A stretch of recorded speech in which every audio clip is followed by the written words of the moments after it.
want to say, can we all get along? Can we get along?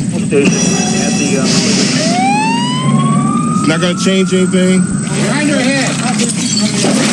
We've got to quit. We've got to quit.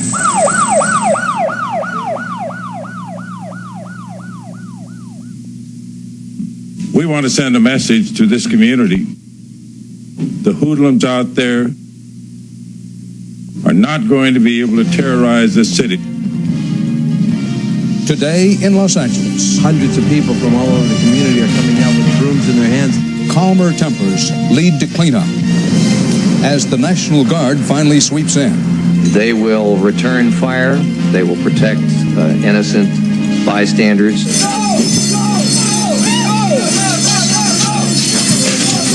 But the anger has thundered across the country. There's a revolution going on. Just chill, y'all. Chill. In San Francisco, in Atlanta, and even as far as New York. It is clear that a dangerous and difficult situation remains.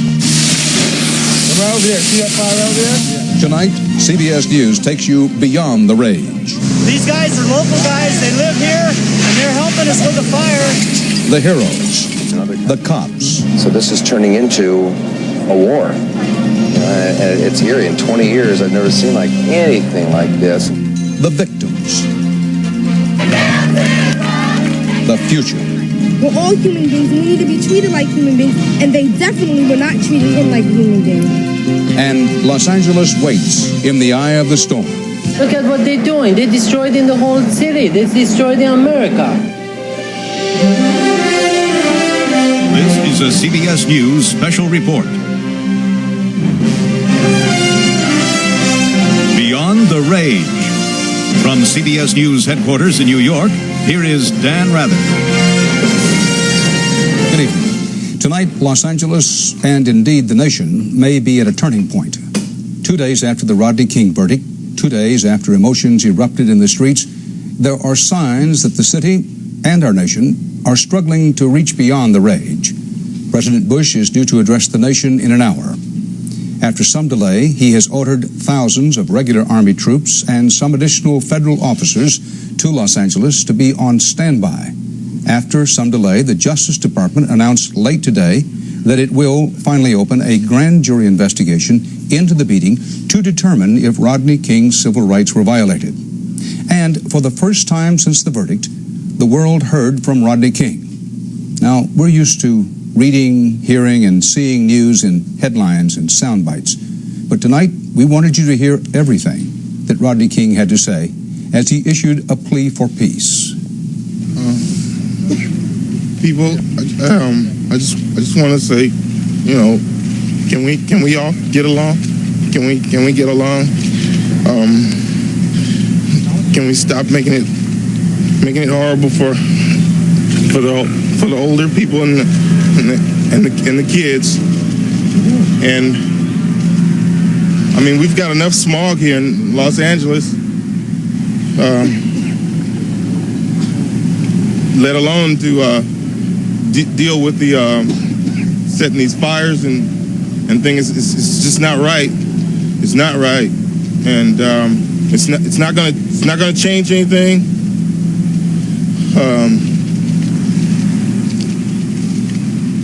We'll get our justice. They've won the battle, but they haven't won the war. We'll have our day in court, and that's all we want. And just I love, I'm neutral. I love people of color. I'm not like they picking me out to be. We've got to quit. We've got to quit. After all, I mean, I can understand the first upset for the first 2 hours after the verdict, but to keep going on like this, and to see the security guard shot on the ground, it's just not right. It's just not right, because those people will never go home to their families again, and I mean, please, we can get along here. We all can get along. We just gotta, you know. I mean, we're all stuck here for a while. Let's try to work it out. Let's try to beat it. You know, let's try and work it out. Rodney King, late today. Now, for the latest on what's going on, we go live to veteran CBS News correspondent Richard Roth, standing by in Los Angeles. Richard, good evening. Good evening, Dan. The worst of the rioting here does seem to be over, but security on the streets is still a sometimes affair. There were shots exchanged today between police and a gunman carrying an automatic rifle. There has been more looting. 1,000 federal law enforcement agents have been sent to work here, and 4,000 federal troops have been put on standby. Rush hour in Los Angeles never happened today. In daylight, the smoke from overnight fires was a shroud over neighborhoods blackened by arson. But new fires today were fewer. Authorities said the nighttime curfew had some success curtailing the violence. National Guard troops deployed yesterday were put to work protecting property. But in places where soldiers and police had come too late or not at all, in daylight today, there was despair. I don't understand this. I mean, it's just unbelievable. Inhumane things happen.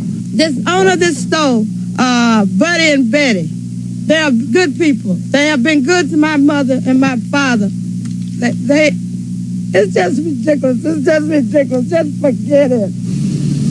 Authorities today put the casualty count at 37 dead, more than 1,300 injured, more than 3,000 people have been arrested, and early estimates of property damage topped $200 million. The governor called it terrorism and mobilized 2,000 more National Guard troops. We are taking no chance. We intend to have not just a show of strength, but actual strength.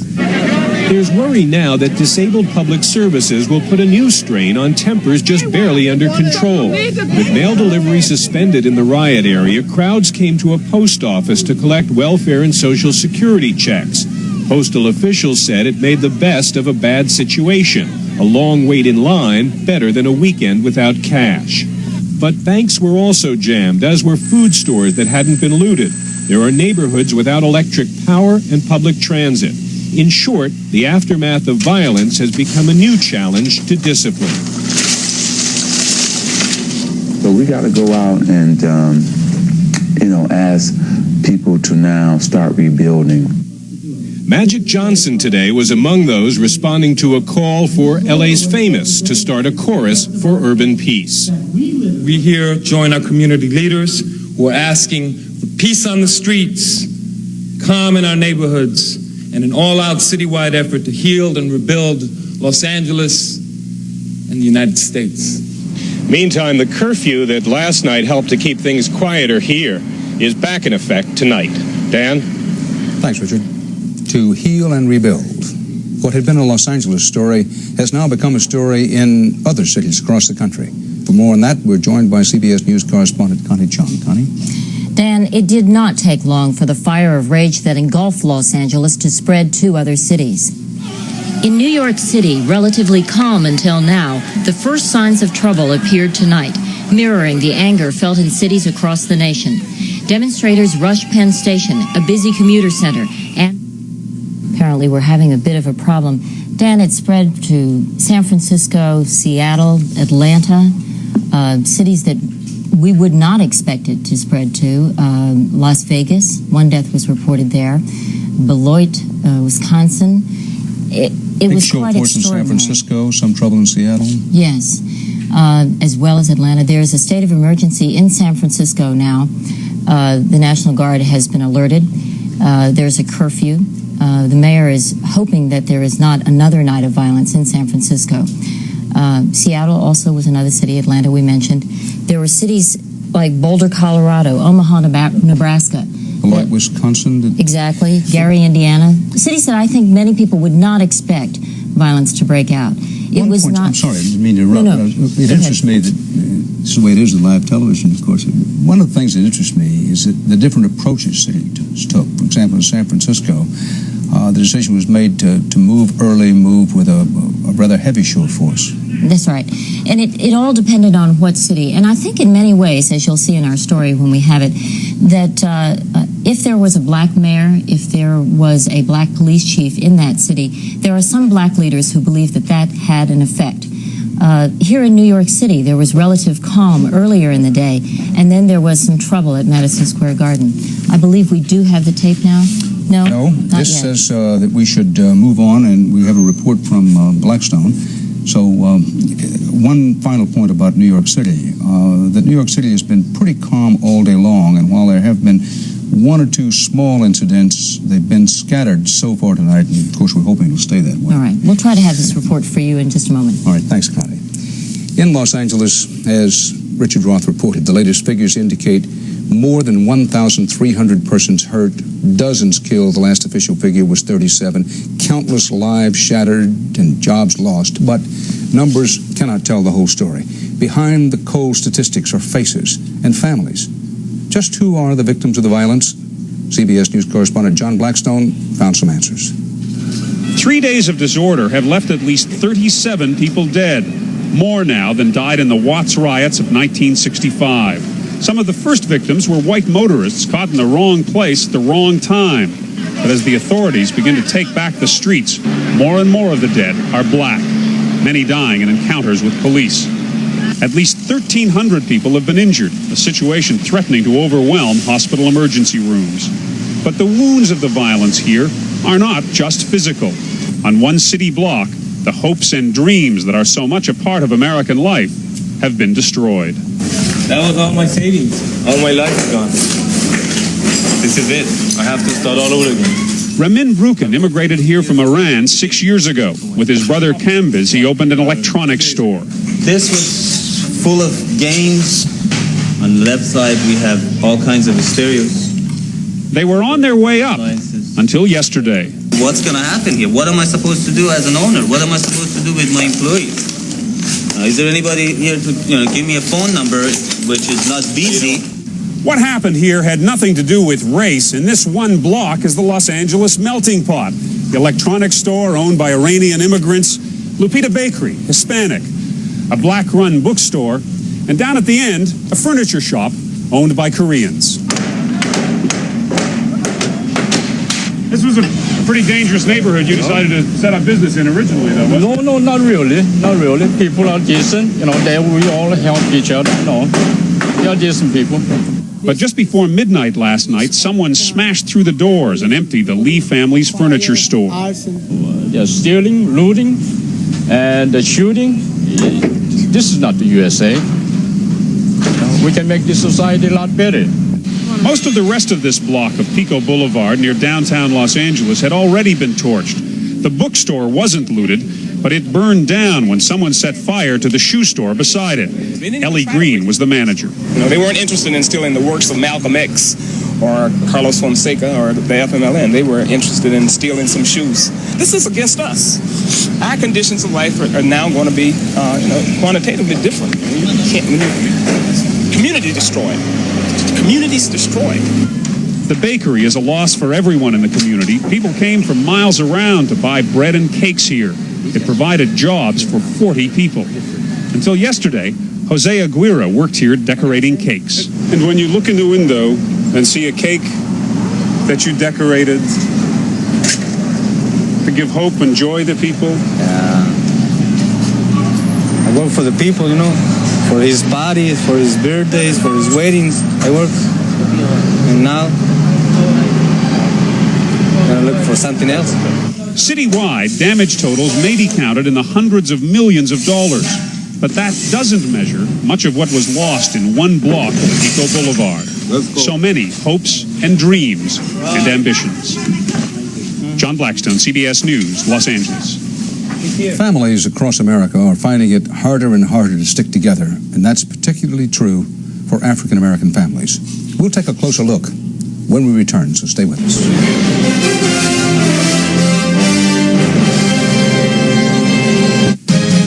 Brand Central, you can always count on quality, great prices, and people like me. I'm Mike Foster, and right now, our once-a-year Carnival Values event means great savings on hundreds of items. For example, get this RCA 20-inch color TV with remote, just $279.88. Or get a Kenmore 3-shelf upright freezer or a chest freezer with lift-out basket, just $279.99 each. And there's much more, so don't miss this once-a-year event at Sears Brand Central now. Trouble with heartburn? Well, you could change your diet. Or change your job. Maybe change your lifestyle. Or better still, reach for Rolaids. It works fast to absorb excess stomach acid and bring 100% relief to millions. So maybe you can't change your life, but you can get relief with Rolaids. Rolaids spells relief.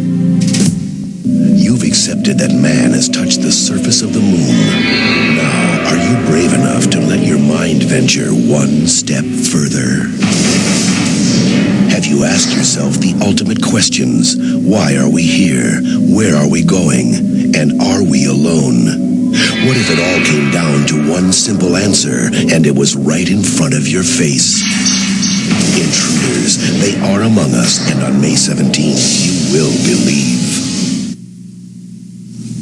A year ago, we Americans were cheering the troops on their Desert Storm victory. Those American soldiers, sailors, Marines, airmen, and Coast Guardmen, you will recall, were black and white and Hispanic and Asian and from many other ethnic backgrounds. A true people's army, the U.S. Army, a proud patchwork of races that makes up this country. There was a rare unity in the U.S. then, but Randall Pinkston takes a look behind that moment to what everyday life is for most black families in America.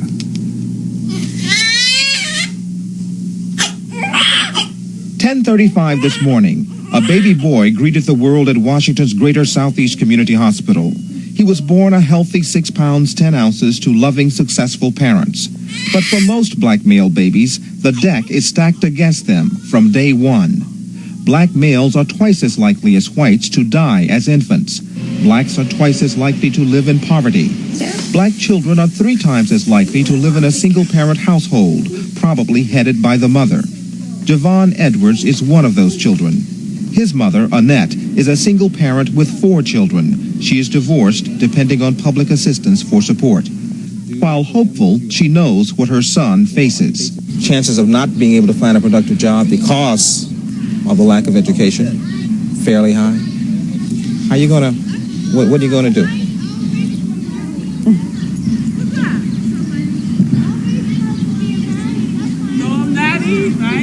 Just hoping you don't turn out for the worst. That's all. In a real sense, much of what happens to her and her children is out of her control. Well, I'm not saying they're going to say they not going to get in trouble or nothing like that. But I'm just praying that I'm praying for their life, their future. The future for many black children means unemployment. Twice as many black males are jobless as whites. Ronald Harrison grew up in the same housing development where little Javon lives now. He has children of his own and remembers the temptation of taking the easy way out of joblessness. You must have been pretty depressed about that. It was hard to keep straight. You mean not get into trouble to make money to feed your family? Right. Hard not to just say, well, I'm just going to make me some money any way I can. Most black men, like a street vendor named Bill we met in downtown Washington, beat the odds and find work and find a way to stay out of trouble. They understand and share the anger and frustration against a criminal justice system that does not seem to provide equal results. But Bill thinks the violence in Los Angeles may result in stacking the deck even higher against blacks. I don't believe in rioting. I don't believe violence solves anything. It just makes it worse.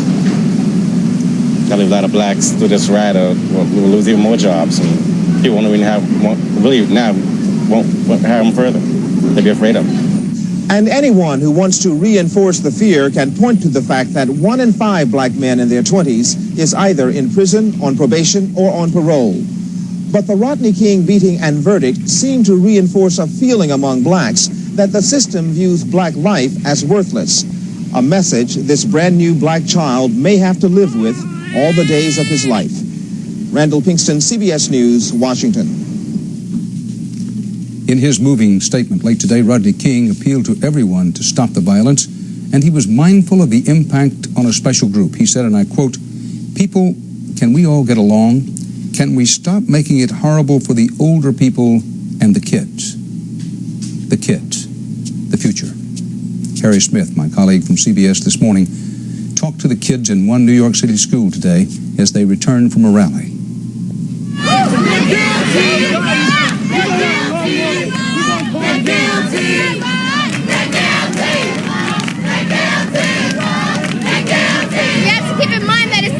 Not Rodney King, it's also all the black, Hispanic, white, Asian, everybody. We have to stop the police brutality. But the cops will beat us if they feel like they want to. It will not deter them. If they feel like they can beat me, they will. What's going on in school right now? What are teachers saying? What's going on in your classes? They told us to get out. There was a walkout, and what happened was half the school walked out. The point is that what happened with Rodney King, it doesn't make no sense to me. They treating black people like we're dogs, like we can't get nowhere. And we are angry, and we are sick of being treated like that. Because it's not just LA, it's New York, it's Chicago, it's Detroit, it's everywhere. Those people in LA, they're sick of that now, and they want to act out how they feel. And it's a shame that they don't know anything better than violence. But then it's also a shame that our justice system is rigged so that it's a double standard for African Americans. Do you think there's a double standard? Do you think there's a standard of justice for black people, a standard of justice for white people? There is a double. You think there's a double standard? Yes, if it was black cops that were beating on a Caucasian man, they all would have been guilty. Yes. It would have been. Some people have suggested that this should be a wake-up call for America, for white America, for black America, for brown America, yellow America, whatever. We as a people can only be tolerant for so long. And injustice after injustice is hard for us to tolerate. And if it hits here, everybody better wake up. Because once it hits New York, everything's going to be over. Let me ask you another question.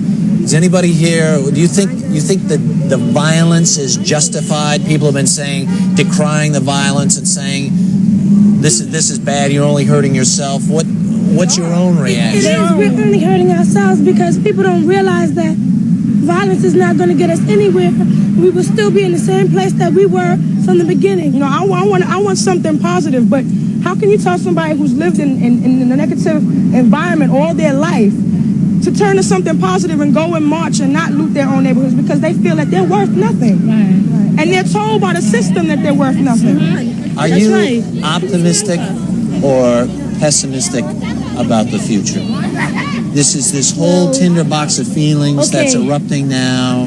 To tell you the truth, is it going to be better 5 years from now? Maybe. Okay, it depends on what we do. This is our town, and we got to make a difference, and we got to make this town as good as we can.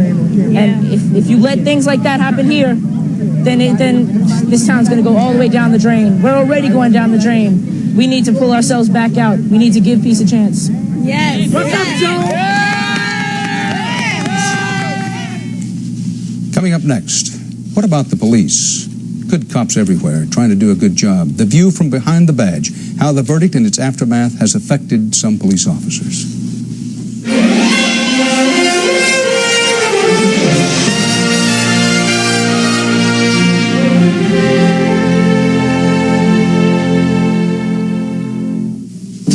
Now it's a lonesome old world when you have to fight it all alone. At Maytag, we still build them to last longer and need fewer repairs. And it's twice as hard to take when I'm sitting all alone. Maytag. All alone. The dependability people. Mercury Sable continues to distinguish itself as a leader in automotive design. This year, we redesigned the exterior, the interior, the instrument panel, and equipped it with dual airbags, a feature not offered by any other manufacturer in this class. Other than that, we've pretty much left it alone. All this on the quality of a Mercury. When you want a hot meal without a big deal, what are you gonna pick? Hot Pockets! Hot Pockets, filled with pepperoni pizza or ham and cheese in a crispy pocket. Try Lean Pockets, too. What are you gonna pick? Hot Pockets. Put the power of an upright in the palm of your hand. With the Royal Dirt Devil, it has a revolving brush, and it can handle all kinds of dirt. Pick up the handheld vac that really picks up. Dirt Devil by Royal.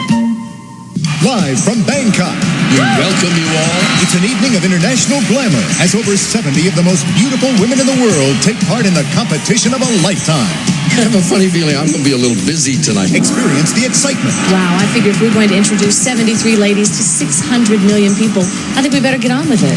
The incredible pageantry and the suspense. Join your hosts Dick Clark and Lisa Gibbons and find out who will win the 1992 Miss Universe pageant next Friday at 9. This is the house where doctors make their last house call. A house with a dark secret. Dick Van Dyke dares to solve the mystery of the house on Sycamore Street tonight. One woman celebrating a new family, another fighting for her marriage. Filed for divorce. I'm pregnant. She created a lie she couldn't live up to, a lie that turned to kidnapping. She just took her. Don't you want to see your baby girl? And an innocent mother would be accused. What did you do with the baby? Veronica Hamill, Nancy McKeon, Baby Snatcher, Sunday. Intruders, beginning May 17th, you will believe.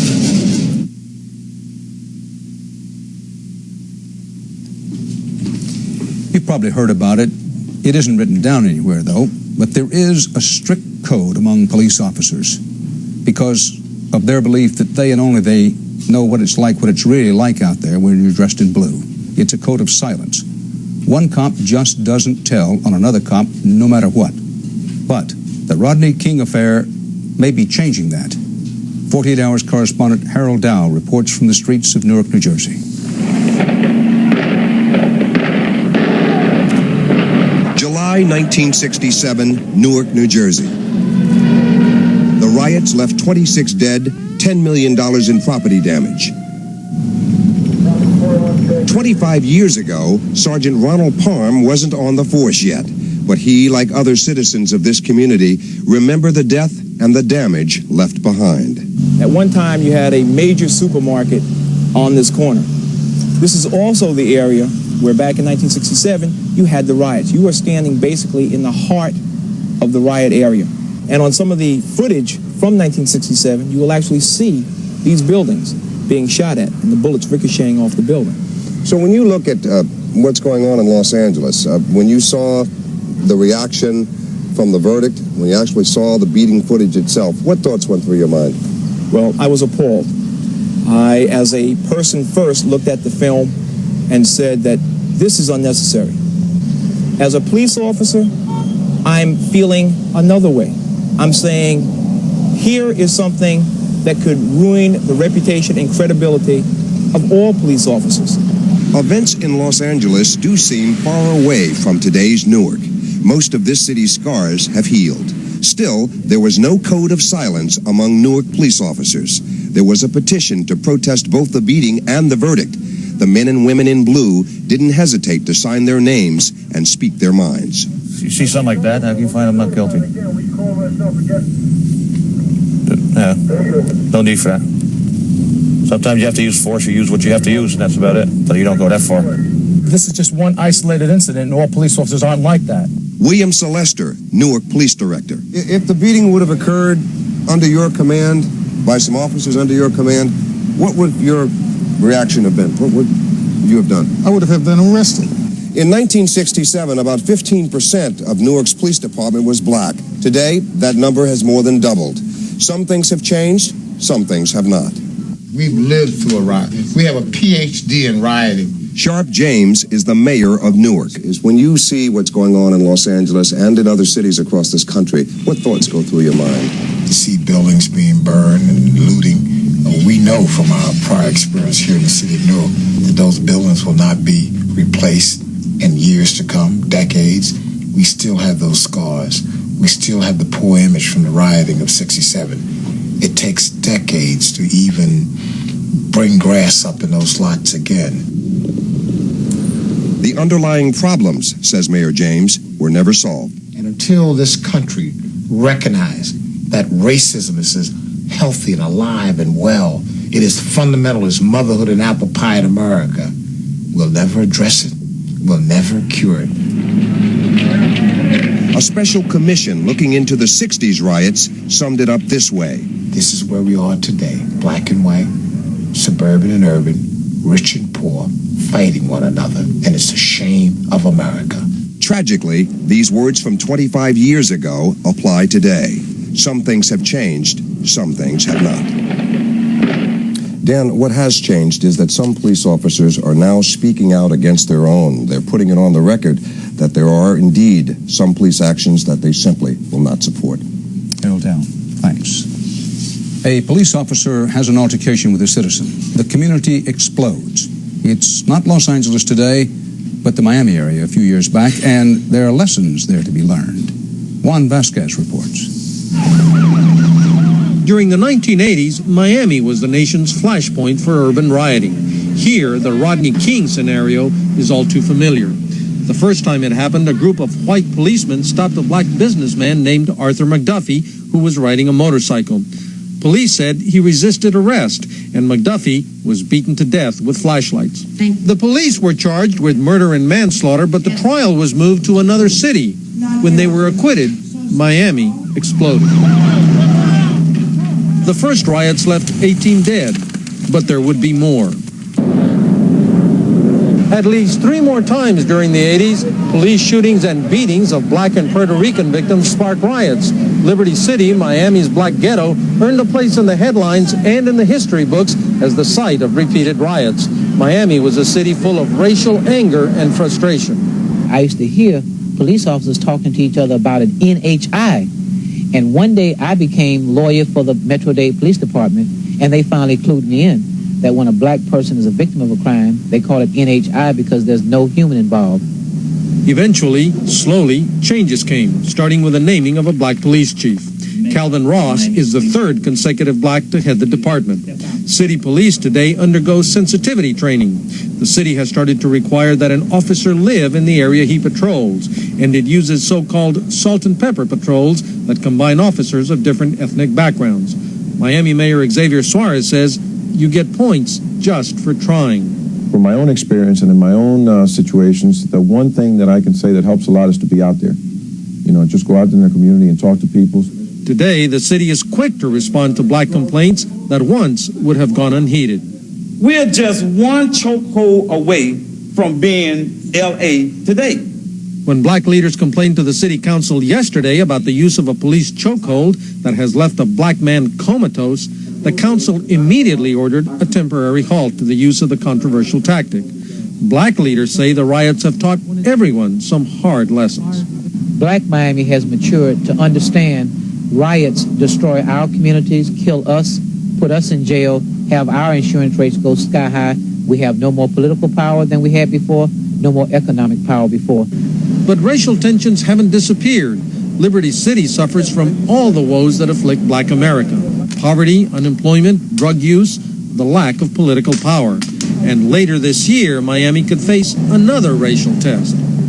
3 years ago, on the eve of the Super Bowl in Miami, police officer William Lozano shot and killed a black motorcyclist who was being chased for a traffic violation. That touched off yet another riot. The accused officer was tried in Miami and convicted. But after an appeal, the court ordered a new trial in a different city because of the emotional atmosphere in Miami. Black leaders fear what might happen if he's acquitted the second time around. That's when they'll find out how much Miami has changed, how much Miami has learned. Juan Vasquez, CBS News, Miami. Who and what turned Los Angeles into a free fire zone, wrecking a great city and its reputation? When we return.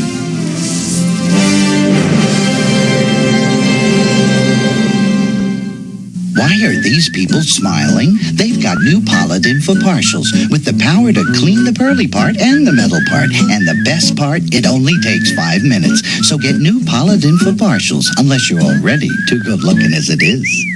I try to ignore my sensitive teeth, but they hurt. Don't ignore your sensitive teeth. Sensodyne helps stop the pain that can make you stop brushing. Could lead even to tooth loss. Thanks, Sensodyne. Sensodyne helps stop the pain and the domino effect. Hi, I'm Barbara Lawler of Sears Brand Central, and right now count on great prices on top brands during our once-a-year Carnival of Values. Count on hundreds of items like a Eureka, Hoover, or Kenmore vacuum. Your choice, just $89.88. Or save $50 on America's best dishwashing system, the Kenmore Ultra Wash 2. Or get this AT&T cordless phone for just $69.99. And there's much more. So come into Sears Brand Central. You can count on great values, and you can count on me.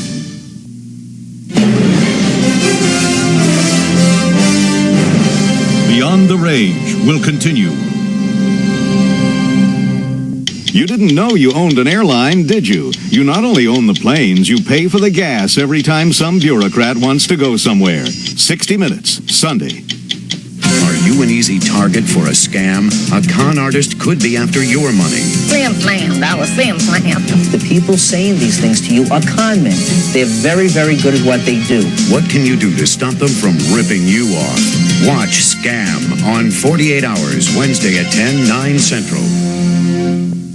This is CBS.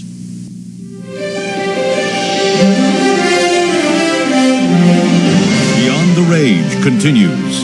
From New York, here again is Dan Rather. Welcome back. After 2 fiery days and nights, Los Angeles faces the first weekend since the Rodney King verdict. The city is edgy, nervous. President Bush has put thousands of regular Army troops and additional federal officers on standby near Los Angeles, ready now to help the police and National Guardsmen if that becomes necessary. The president is to address the nation in about a half hour. We will cover that live. This program will lead up to it. Meanwhile, another curfew is about to go into effect. Some parts of Los Angeles have been called, and with reason, a war zone, deadly and dangerous. And much of the blame for that belongs to weapons that are more appropriate for a real war zone than a city neighborhood. Correspondent Jerry Bowen tells us about them. The signature image of the Los Angeles riots is firepower, shotgun-toting police to heavily armed merchants, and the weapons against them. What kind of weapons are against you? Well, you heard the AK-47 picked off the firemen the first day of this thing, and the AK-47 damn near critically injured, or could have critically injured those policemen, in fact, killed them outright.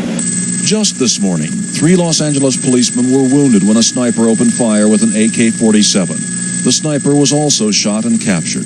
For Los Angeles Police Homicide Detective Don Tabak, it was the start of another day in the combat zone.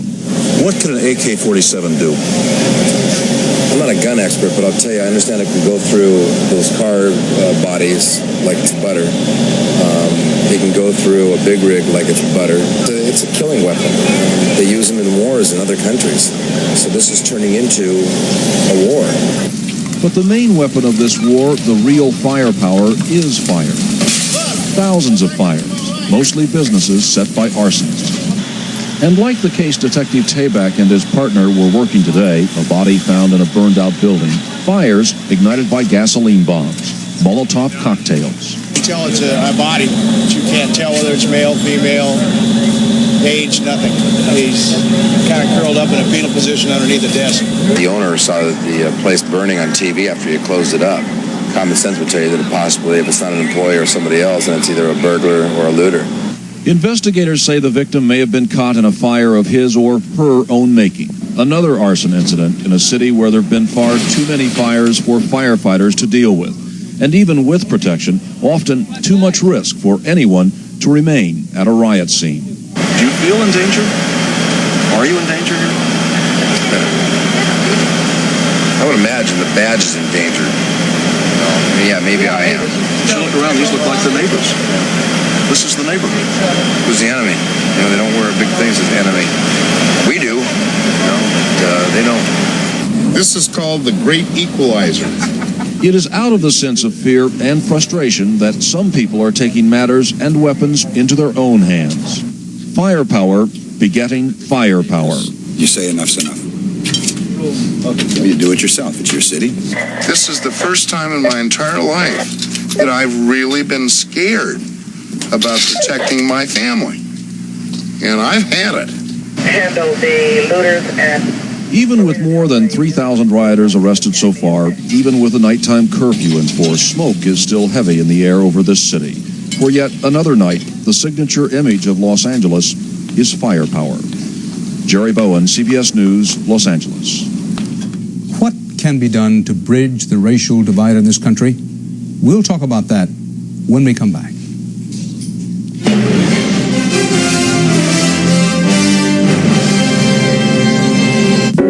Once, my mother and I went to lunch. When I opened my purse to pretend like I might pay the check, a roll of certs tumbled out. "Who is he?" she asked. I said, "Mother, I don't have to be romantically involved with a man to use certs. I just want fresh, clean breath." "Good," she said. "He didn't look right for you anyway." Get certs with Retsin to clean your breath, not just cover it up. Certs is proud to be a presenter of Comic Relief 5. Watch for it soon on HBO. When you want a hot meal without a big deal, what are you gonna pick? Hot Pockets! Hot Pockets, filled with pepperoni pizza or ham and cheese in a crispy pocket. Try Lean Pockets, too. What are you gonna pick? Hot Pockets. Oh, my favorite shirt. It's my brother's fault. It collects so much dirt. Oily, icky stains. Well. Mama left some out with A-L-L. Stain lifter. That's all. From Washington comes important news for anyone suffering from eczema, psoriasis, or other skin itches and rashes. The government has just approved for sale without prescription extra strength medicine doctors prescribe for these problems. It's in new Cortisone 10, the maximum strength you can buy to relieve irritating itching and rash. Why suffer when now you can get the strong relief you need? Get Cortisone 10 with doctor-prescribed relief for itch and rash, now available without prescription. Live from Bangkok, we welcome you all. It's an evening of international glamour as over 70 of the most beautiful women in the world take part in the competition of a lifetime. I have a funny feeling I'm going to be a little busy tonight. Experience the excitement. Wow, I figure if we're going to introduce 73 ladies to 600 million people, I think we better get on with it. The incredible pageantry and the suspense. Join your hosts Dick Clark and Lisa Gibbons and find out who will win the 1992 Miss Universe pageant next Friday at 9. This is the house where doctors make their last house call. A house with a dark secret. Dick Van Dyke dares to solve the mystery of the house on Sycamore Street tonight. Sunday, a novelist is haunted. Did you see her? Did you see her? Who? By the death of his wife. Was it suicide? Someone was trying to give us the most awful fright. On Murder, She Wrote. Then, a woman desperate to save her marriage. I'm pregnant. Kidnaps another woman's child for her own. She just took her. Veronica Hamill, Nancy McKeon, Baby Snatcher, Sunday. Many people say the Rodney King verdict was merely a flashpoint for a much greater underlying trouble in our beloved United States of America. We've assembled a panel of thoughtful people to take a look at what's behind the rage and possibly what can be done about the problems. Professor Shelby Steele of San Jose State University joins us from Monterey, California. United States Representative Congressman John Lewis at our New Orleans affiliate, WWL. D.C. Delegate Eleanor Holmes Norton of Washington, D.C., and Georgetown University, and United States Senator John Kerry of Massachusetts. Thank you all for joining us. We want to focus on what can be done. Professor Steele, what do you think? I don't think Professor Steele is hearing us at the moment, so let's move on. Senator Kerry, you made a speech in which you said, listen, in effect, we may not want to look at these problems. We've got to look at these problems. You and Senator Bradley were singled out by the Washington Post, for example, as those who at least had the courage and the foresight to stand up and say so. But where can we go from here? Well, Dan, the first thing we have to do is lay it on the table and talk about it and be honest about it. Break down the barriers that have allowed stereotypes to dominate the discussion and that have really made politicians and other thoughtful people almost reluctant to bring the subject up in public. Now, regrettably, as a result of the last 2 days, it has been forced upon us in a context that none of us would have wished. But we need to first talk about it. Secondly, we have to face up to a number of demands. One, the admissions with respect to racism in this country.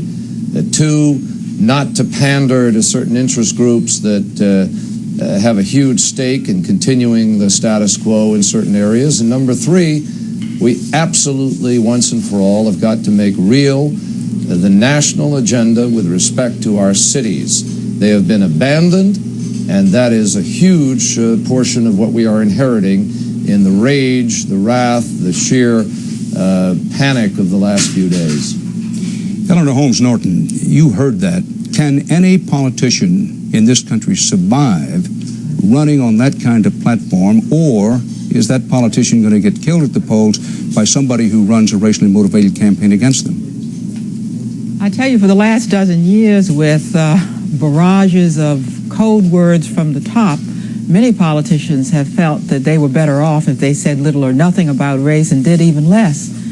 And you reap the whirlwind when you take a problem that's been with our country since its beginning, that's 400 years old, and say 40 years has been enough. We've done all we need to do. With structural poverty still left for large numbers of blacks, and with large cities completely unattended for a dozen years, and that's what's happened. In the beginning of the Reagan administration, they repealed revenue sharing, and yet the big cities have seen problems of the kind they never have had before. Epidemics of AIDS, drive-by shootings, a whole generation that has been brought up believing that they simply weren't on the national agenda. Got to put them back on, quick. Let's see if we can get Professor Shelby Steele. Not yet. We're told having trouble with the line to Monterey. Let's go to Representative John Lewis. Congressman, you were there in the front ranks with Dr. Martin Luther King when he was trying to push awareness of civil rights difficulties right to the very forefront. What can be done now? What should be done now, today, tonight, or at the very latest beginning tomorrow? Well, we must first move beyond the rage. We must move beyond chaos and toward community. My suggestion to the White House and to people in Washington was for the President of the United States to go to Los Angeles, to meet with Mayor Bradley, to meet with Governor Wilson, and speak to the nation from Los Angeles. Be able to dramatize to the American people that this president is sensitive to the needs and concern of that segment of the American population that have been left out and left behind. He must come up with more than words. We've had 12 years unelect by the previous administration and by this president. Congressman, we haven't been able to get Shelby Steele, the professor from San Jose State University, up yet. But you know that he has written, he says, listen, many of these government programs can't work, won't work, that the key, the absolute gut of the problem is education. You agree or disagree?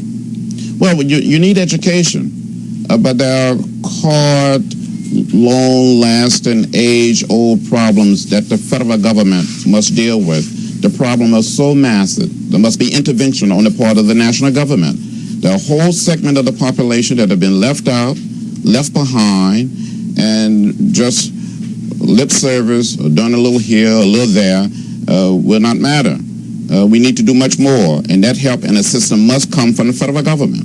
Eleanor Holmes Norton, to those who say, and I heard some say it today, my guess is you may have, and I quote now, it's their own damn fault.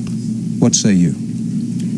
Look, the black community has increasingly taken responsibility for its own problems within the context of a country which has not done its part. It's not made a lot of difference.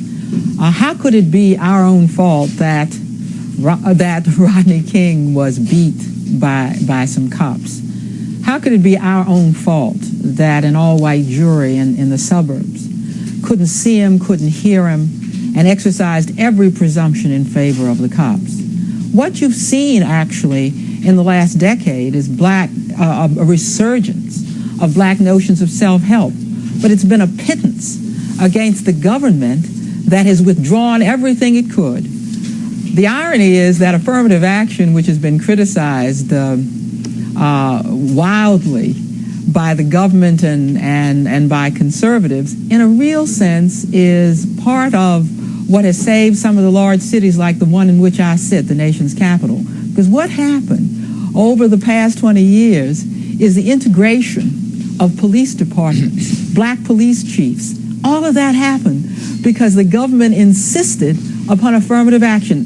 The time of the last riots, there were white cops patrolling black cities, and that only made the situation more incendiary. Now, the president, who is against affirmative action, is being helped this very evening because affirmative action has begun to integrate the people who patrol the very streets that he has done so little for. Let's switch now, if we can. We're going to try a third time to get Professor Shelby Steele. Professor, you've written on this subject of affirmative action. I don't want to paraphrase what you've written, but basically you said affirmative action is not the key. Are you asking me a question? Yes, sir. Right. I think affirmative action is not the key. I think if Los Angeles shows us anything, it shows us that the problems at this point are profoundly deep. They're economic, they're social. We've got to have, I think, an urban policy that begins to deal with the cycle of poverty and that helps people in a developmental sense. From preschool all the way through elementary school. I think that's the kind of thing that puts us in a position so that we can compete. I'm not sure that I'm being heard. Am I? Yes, sir, you are being heard. And let me ask you quickly, Professor Steele, this is far from the ideal circumstance, but if you could tell the president one thing to do beginning tomorrow, what would that one thing be? Is that being addressed to me? Well, I think one thing that we need are social policies that are not race-based. I think we need to get past this notion in America of blacks being the eternal victims and whites being the eternal victimizers. I think that as long as we're locked into those roles, we're going to always be at each other's throats. I think we have to deal with people who are in dire situations, who are poor, as people. And so I would advocate any number of social policies. I think we have a good knowledge of what kinds of things ought to be done. But the first thing I would say is that they ought not to be race-based. Thank you very much. Thank you all. Apologies to you, Senator Kerry, for not quite giving you your fair share of the time. We'll do it another time. We'll be back in a few moments with more about Los Angeles and beyond.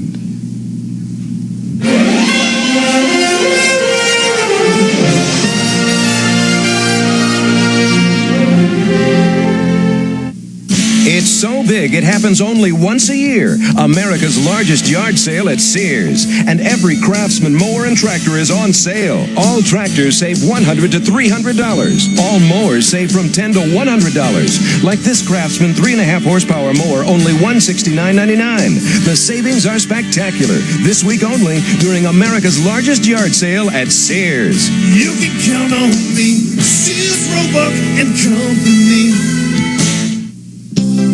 We built the Maytag refrigerator with shelves, bins, and drawers that will adjust to meet your changing needs in years to come, and solid heavy-duty parts to last for years to come. Yo, Mom! We can only guess what the world will be like in years to come, but it's nice to know that whatever the future holds, your Maytag will too. Buy one now and get the best warranty in the business. Here goes my future. Listen to what people from across America say about the one television show you and your family can't afford to miss. I want to say thank you for making a difference in my life with your series Rescue 911. I really want to tell you how important your show is to me and to my family. Situations on your show have helped save lives. I'm so happy to have Rescue 911, all because you save people's lives. Your program helped save my life. Rescue 911, the one television show no one can afford to miss. It's been 48 hours plus since the verdict. 2 days that have had their share of villains and villainy. You've heard a lot about that. But there's been the other less reported, underreported side of the story of the heroes and their heroics. When I looked on television and I saw the violence, immediately I made a decision to go down there to do what I could to help. This particular Spanish fellow came through on his way home. They jerked him out of his car. They began to beat him, and I was trying my best to help him out, to defend him. Reverend Benny Newton defended a man he did not know against a mob of 20 vicious young men. And then this one young man picked up a large speaker, and he took the speaker and lifted it above his head and came down on Mr. Lopez's head. And when he did that, I covered him with my body. I literally covered him with my body, and I told them, you're going to have to kill me too. Reverend Benny Newton saved Fidel Lopez's life because he wanted to help out. A lot of brave people feel that way. I mean, you see it on the news, everybody's wanting to help out. Today, after 2 nights of rioting, a lot of people came out and went into the middle of this raging war. They came to save lives. They came to save buildings. It's been real good. We put out a building over there, and we're putting this one out, and we saved this one. Everybody's pulling together. I'm not even from this neighborhood. They came to save entire neighborhoods. You know, I think the people in the community, they come out and they see more and more people getting active and actually cleaning up and trying to do as much as you can. I think you'll get more involvement. Actor Edward James Olmos. I got on the air yesterday and told them that I was just going to go out with a broom in my hand. And basically what is happening right now is that the Community Youth Gang Services came up and joined me. And then all of a sudden, hundreds of people from all over the community are coming out with brooms in their hands. After all the destruction and death and fear, the one incident that's become perhaps the most haunting of them all, a young truck driver left for dead, lived. He lived, as his best friend told us, because 2 women came out and risked their lives to save his. But they sat there and said when they saw an innocent man being beat like that, they knew it was time for them to get in their car and do something about it. Heroes. In closing, over 130 years ago, Abraham Lincoln made history when he quoted the biblical book of Mark. A house divided against itself cannot stand. Lincoln was talking about slaves and masters. Generations later, slavery is no longer the issue, but the house is still divided. And we are still standing, but we're still trying to stand for our children and our children's children. What was once a simple split between slave and master now isn't even just a split between black or white. America today is made up of many colors, many races and places. Lincoln's dream hasn't gotten any easier. But now, as in Lincoln's time, we're all in this together to do the best we can. Coming up next, the President's address to the nation, and later the CBS Friday night movie, The House on Sycamore Street. Dan Rather, thanks for joining us. Stay here now for the President's address.